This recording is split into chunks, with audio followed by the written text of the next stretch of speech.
রাধে রাধে বন্ধুরা, সবাইকে প্রথমেই জানাই শুভ নববর্ষ। আর বড়দেরকে প্রণাম, ছোটদেরকে অনেক অনেক ভালোবাসা। তো আজকের ব্লগটা স্টার্ট করছি। চলে এলাম সকাল সকাল নতুন জামা কাপড় পরে। এই নববর্ষে আমি সারাদিন কি করলাম আজকে তোমাদের সঙ্গে ব্লগটা শেয়ার করব।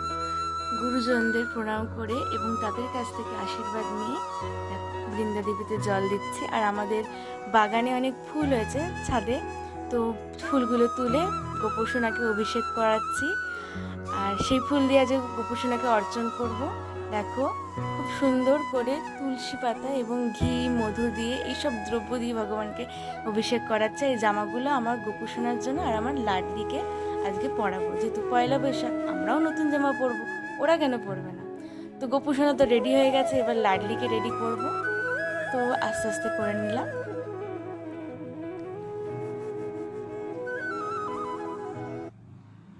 দেখে নাও, সিঙ্গার হয়ে গেছে। এবার একটু অর্চন করব ফুল দিয়ে, তুলসী পাতা দিয়ে ঠাকুরঘরটাকে সুন্দর করে সাজাবো। ভগবানকে অর্চন করার পর এবার আমি ভোগ লাগাতে যাব। আজকে আমার মা অনেক কিছু ভোগ রান্না করেছে, তোমরা ভোগ দর্শন করো। তাহলে আজকের ব্লগটা এই পর্যন্তই। সবার জন্য এই বছরটা খুব ভালো কাটুক, সবাই অনেক অনেক ভালো থাকুক। রাধে রাধে, ভালো থেকো বন্ধুরা।